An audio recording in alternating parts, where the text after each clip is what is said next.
The Personal Selling Process, Chapter 3, Part 3. Once the salesperson has made an assessment of the needs and desires of the customer, the next step is making the presentation. The presentation could be made in 4 parts. The first part concerns the product being offered. The second concerns the features of the product. The third part is broadly the advantage to the customer. The fourth part concerns the specific benefit in terms of time, money, convenience, etc. To the extent possible, the benefits should be quantified. Typical examples of presentations are as follows. If the product is a copy machine, the feature is on-site service. The advantage is that it saves service downtime, and the benefit is it improves productivity. The product is an inventory control system. The feature is that it monitors inventory in real time, reduces need for inventory, and saves money. If the product is motor oil, the feature is that it is a rust inhibitor. The advantage is that oil and engine have longer life. The benefit is it saves money. The product is a forklift truck. The feature offered is a 1-month trial. The advantage is it ensures the product meets the requirements. The benefit is it eliminates procurement errors. Some companies develop a prepared sales presentation. These are also known as canned sales talk. A poorly delivered sales talk can be ineffective if it comes through as a rehearsed, pre-planned, pre-scripted sales talk. Spontaneity of the presentation and the degree to which it addresses concerns of the customer would help in closing the sale. But a pre-planned presentation has certain benefits. It gives new salespeople confidence.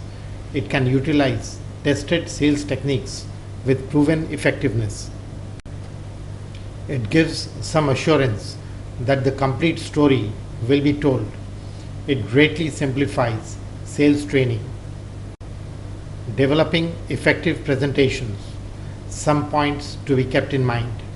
Keep the presentation simple. Speak the prospect's language. Use simple language for ease of understanding. Avoid jargon and the temptation to appear excessively knowledgeable, overwhelming the customer. Emphasize how the product and the services will solve the customer's problem, not features that are not relevant to the customer's requirements. Seek credibility. Meeting objections. It is natural for customers to have objections. The objections should be welcomed as an opportunity to respond to the genuine reservations and resolving genuine issues. Some of the tested approaches to handling objections are as follows. Listen to the buyer. It is important that you listen actively. Some of the tested approaches to handling objections are as follows.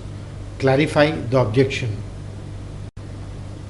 Repeat and clarify the objection by asking for more information using questions such as, "Let me see if I understand you correctly," repeating the objection as you understand it, asking, "Is that correct?" Respect the buyer's concern. Acknowledge that you understand and appreciate the concern. Respond to the objection. The specific response to the objection depends on the type of objection it is. A common objection is the price or value objection, when the customer seems to believe that the price is high. What they are really saying is that the value of solving the problem or meeting the need is not worth the cost. The salesperson should try to estimate the value of the benefit the product offers and compare it with the cost to get a buy-in from the customer. Next come the product or service objections. The customer may have reservations about the product's ability to solve the problems.